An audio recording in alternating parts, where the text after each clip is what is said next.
사도신경 하심으로 사순절 넷째 주 중고등부 예배를 드리겠습니다.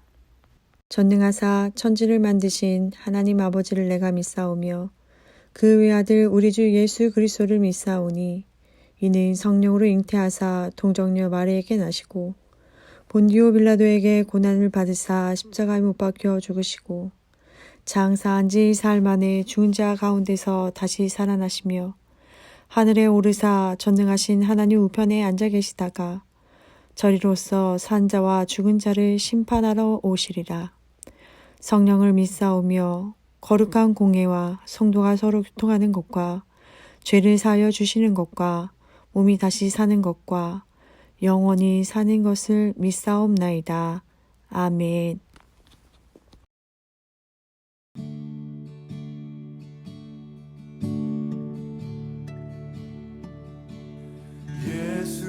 예수님 그의 희생 기억할 때 자기 몸 버려 죽으신 주 나 항상 생명 주신 그 은혜를 마음에 새겨 봅니다. 마음에 새겨 봅니다. 예수님 그의 희생 기억할 때 자기 몸 버려 죽으신 주 나 항상 생명 주신 그 은혜를 마음에 새겨 봅니다. 마음에 새겨 봅니다. 주 달리신 십자가를 내가 볼 때 주님의 자비 내 마음을 경솔케 해 주께 감사하며 내 생명 주께 드리네.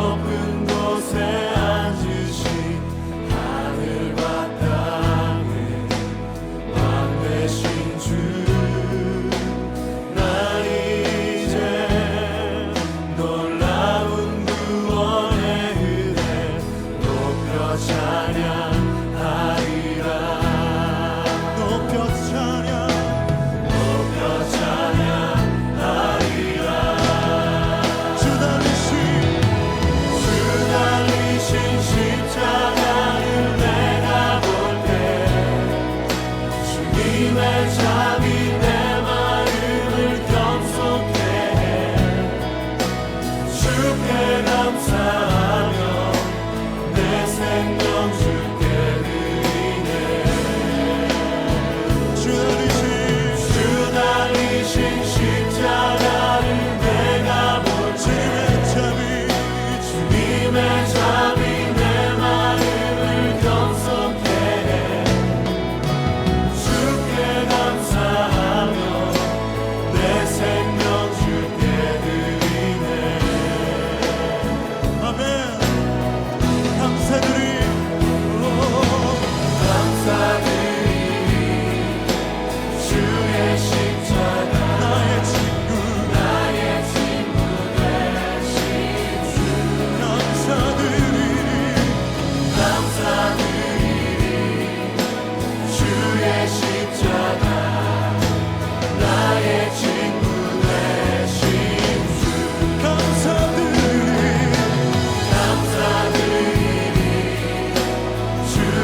하늘보다 높으신 주 사랑, 바다보다 넓으신 주 사랑, 나를 향한 그거 높으신 사랑, 되고 된 그 모든 것 내게서 멀리 거두셨네. 나의 수지 찬양되었네. 하늘보다 높으신 주 사랑, 바다보다 넓으신 주 사랑, 나를 향한 그거 높으신 사랑, 되고 된 그 모든 것 내게서 멀리 거두셨네. 나의 수지 찬양되었네. 영원히 감사드리리 주님의 그 은혜, 나 찾아주신 그 사랑, 오 주님의 전부 사랑해요, 경배해요. 나 주 위에 살리 영원토록 신실하신 주 사랑을 전하리.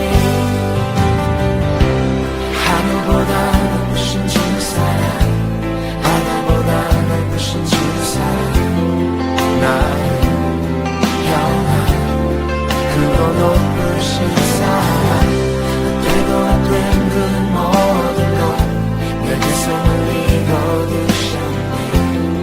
나의 수치 찬양되어내. 영원히 감사드리리 주님의 그 은혜, 나 찾아주신 그 사랑, 오 주님의 전부 사랑해요, 경배해요. 나 주 위에 살리 영원토록 신실하신 주 사랑을 전하리.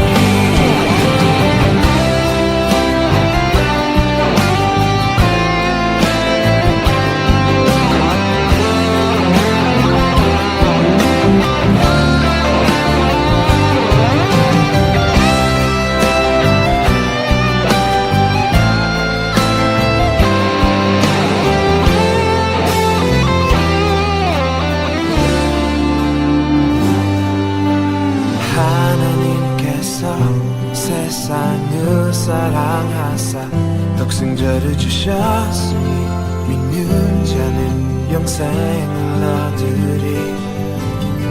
하나님께서 세상을 사랑하사 독생자를 주셨으니 믿는 자는 영생을 얻으리. 하나님께서 세상을 사랑하사 독생자를 주셨으니 믿는 자는 영생을 얻으리. 하나님께서 세상을 사랑하사 독생자를 주셨으니 믿는 자는 영생을 얻으리. 하나님께서 세상을 사랑하사 독생자를 주셨으니 믿는 자는 영생을 얻으리. 하나님께서 세상을 사랑하사 독생자를 주셨으니 믿는 자는 영생을 얻으리. 영원히 감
하나님 아버지, 코로나 확진자가 감소하게 해주세요. 우리 모두가 방역수칙을 잘 지키고 서로 조심해서 이 문제를 잘 해결하게 해주세요. 신학기가 시작되었어요. 새로운 친구들과 친하게 지낼 수 있도록 도와주세요. 언제나 하나님을 잊지 않게 살게 해주세요. 예수님의 이름으로 기도합니다. 아멘.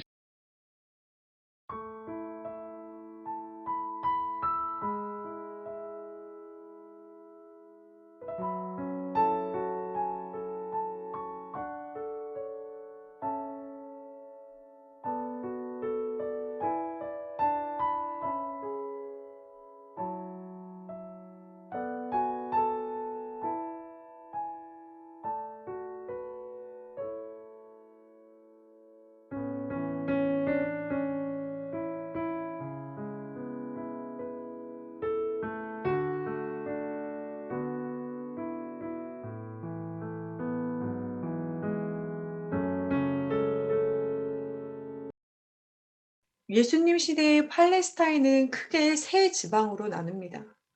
최북단에 갈릴리가 있고, 최남단에 유다 지방, 그리고 가운데 사마리아 지방이 위치하고 있습니다. 유다 지역에서 갈릴리를 이동하려면 사마리아를 지나는 것이 가장 가까웠어요.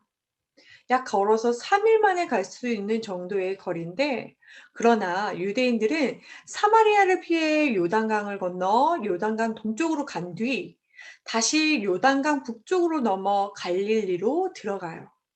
이렇게 할 경우 사마리아를 거쳐가는 것보다 2배의 시간이 더 걸리는데도 말이죠.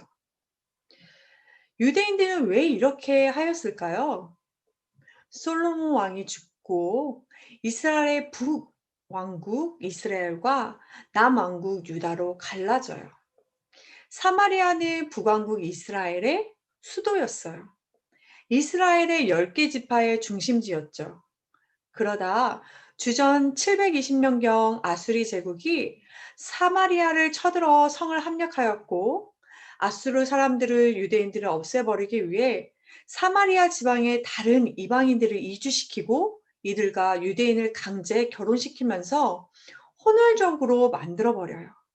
그래서 사마리아인들은 혼혈적이 되었고, 이 때문에 유대인들은 사마리아인을 미워했고 만나기를 꺼려했어요. 사마리아를 민족적 수치로 여겼기 때문이에요. 심지어 피와 신앙이 완전히 다른 이방인으로 간주해 버렸어요. 이때부터 사마리아인들은 유대인에게 멸시와 천대를 받게 되었고, 치욕과 편견이라는 이중고를 겪게 됩니다. 오늘 우리는 예수님과 특별한 만남을 가진 한 여인을 집중해서 말씀을 나누려고 합니다. 예수님은 바리새파들이 자기를 핍박할 기세를 보이자 예수님은 예루살렘에 있는 남쪽 유다를 떠나 북쪽 갈릴리로 가려고 하십니다. 이 이야기는 그 과정에서 사마리아를 거쳐가게 되셨을 때 일어난 일입니다. 야곱의 우물이 있는 곳으로 유명한 수가라는 동네에 이르렀을 때 예수님께서는 피곤하셔서 우물가에 앉아 쉬고 계셨습니다. 한편 제자들은 모두 먹을 것을 사러 동네에 들어간 사이 마침 그곳에 와 있던 한 사마리아 여인에게 물을 좀 달라고 하면서 사건이 시작됩니다. 다른 사람들이 아무도 없는 한적한 곳에서 예수님은 한 여인과 마주칩니다. 자칫하면 스캔들이 일어날 만한 상황입니다. 나중에 불필요한 오해를 겪지 않기 위해서는 서로 피하는 것이 상책인데, 예수님은 그런 상대에게 적극적으로 말을 걸기 시작합니다. 물을 달라고 말이지요. 그러나 예수님은 그 여인에게 도리어 질문 공세를 받습니다. 9절입니다. 사마리아 여자가 이르되 당신은 유대인으로서 어찌하여 사마리아 여자인 나에게 물을 달라 하나이까? 다시 말하면 난 사마리아 사람이어서 나를 멸시하고 다른 사람들은 상종하지 않는데 그런 나에게 왜 물을 달라 말하는 거냐는 것입니다. 예수님과 사마리아 여인에게는 건너지 못하는 강이 가로놓여 있는 듯이 보입니다. 그러나 예수님은 이에 아랑곳하지 않고 다음과 같이 말씀하십니다. 10절입니다. 예수께서 대답하여 이르시되 내가 만일 하나님의 선물과 또 내게 물 좀 달라 하는 이가 누구인 줄 알았더라면 너가 그에게 구하였을 것이요 그가 생수를 내게 주었느니라. 예수님께서는 이 여인의 영혼의 그 밑바닥에 흐르고 있는 영혼의 강을 보고 있는 것입니다. 그러자 여자가 이내 반론을 합니다. 11절입니다. 여자가 이르되 주여 물기를 그릇도 없고 이 우물은 깊은데 어디서 당신이 그 생수를 얻겠사옵나이까? 아무것도 없는 조건에서 자신에게 해줄 수 있는 바가 없다고 단정하고 있습니다. 그리고 이 여인이 말을 이어갑니다. 우리 조상 야곱이 이 우물을 우리에게 주셨고 또 여기서 자기와 자기 아들들과 짐승이 다 마셨는데 당신이 야곱보다 더 크니까?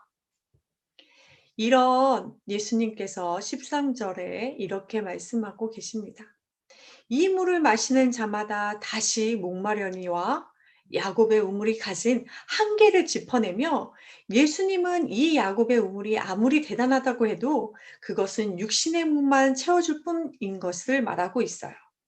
그러니 이 우물을 마시는 사람은 다시 목마르게 되지만 자신에게 품어나오는 물은 영원히 목마르지 않게 된다고 말씀하십니다.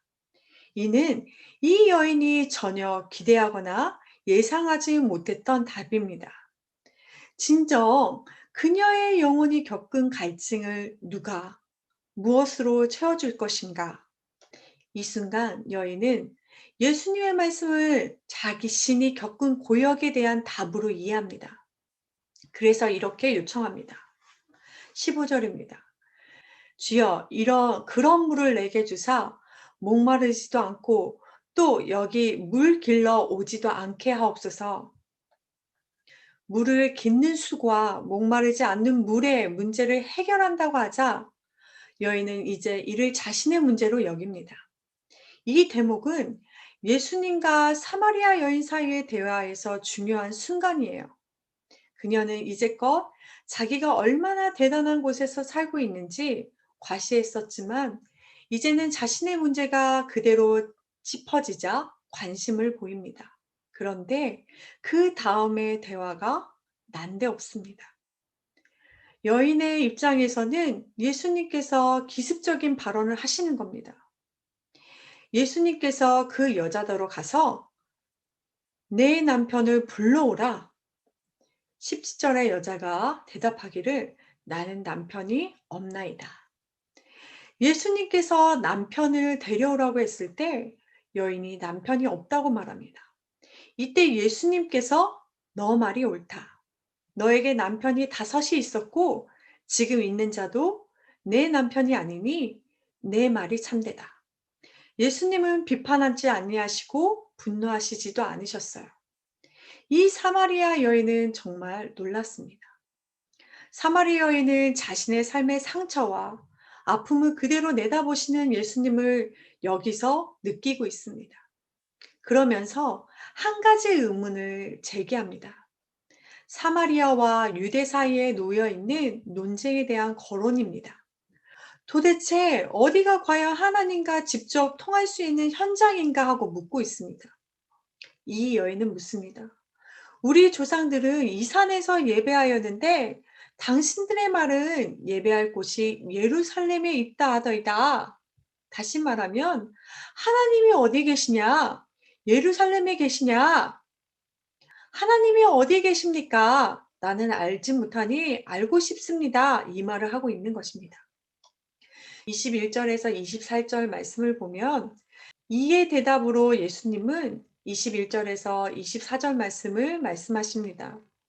예수님께서 이르시되 여자여 내 말을 믿으라. 이 산에서도 말고 예루살렘에서도 말고 너희가 아버지께 예배할 때가 이르리라. 너희는 알지 못하는 것을 예비하고 우리는 아는 것을 예비하노니 이는 구원이 유대인에게서 날미라. 아버지께 참되게 예배하는 자들은 영과 진리로 예배할 때가 오나니 곧 이때라. 아버지께서는 자기에게 이렇게 예배하는 자들을 찾으시느니라. 하나님은 영이시니 예배하는 자가 영과 진리로 예배할지니라. 이 여인은 깨닫게 됩니다. 나 같은 사람도 예배를 하나님께 드릴 수 있다는 사실에 감사하며 하나님이 여기 계신다. 하나님이 나에게 오셨다. 하나님의 나를 돌보신다. 이 깨달음이 이 여인을 새롭게 일으켜 세웁니다. 이 여인의 변화된 모습은 무엇인가요? 물동을 그 자리에서 버렸습니다. 그리고는 동네를 뛰어서 들어갑니다. 피했던 장소였던 그 장소가 이제는 박차고 들어갈 수 있을 만한 기쁨과 감사가 넘쳐 돌진하며 피했던 동네 사람들에게 말을 하기 시작합니다. 세상으로부터 경멸당했던 그녀의 입에서 하나님의 사랑과 축복에 대한 증언이 쏟아져 나오고 이 여인의 얼굴에서 해같이 빛나는 모습을 본 동네 사람들은 이 여인에게 도대체 무슨 일이 있었던 거야? 하며 말을 걸었을 것입니다. 이젠 이 여인은 무수한 사람들에게 거절을 당했던 사람에서 이제는 사람과 늘 만나야만 하는 선교사가 된 것처럼 사는 교회 중고등부 친구들도 먹지 않아도 먹은 것 이상으로 감격에 차고 마시지 않아도 마신 것 이상으로 위로부터 오는 하나님의 기쁨과 사랑이 부어지길 소망합니다. 기도하시겠습니다.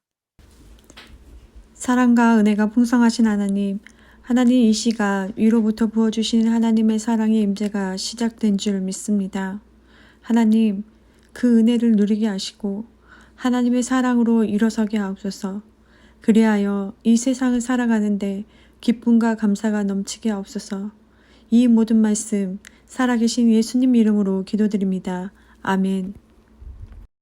주기도문 하심으로 예배를 마치겠습니다.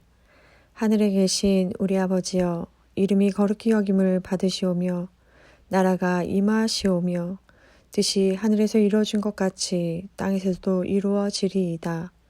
오늘 우리에게 일용할 양식을 주시옵고 우리가 우리에게 죄 지은 자를 사하여 준 것 같이 우리 죄를 사하여 주시옵고 우리를 시험에 들게 하지 마시옵고 다만 악에서 구하시옵소서.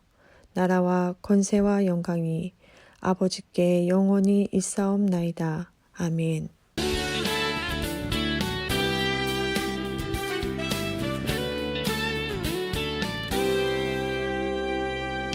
너와 나의 모습이 예수님 닮아 너와 나의 모습이 예수님 닮아 하루 이틀 매일매일 지날 때마다 더 닮아가길 원해요. 너와 나의 모습이 예수님 닮아 너와 나의 모습이 예수님 닮아 하루 이틀 매일매일 지날 때마다 더 닮아가길 원해요. 예수님 사랑이 예수님 축복이 예수님 은혜가 당신과 함께 하길 원해요.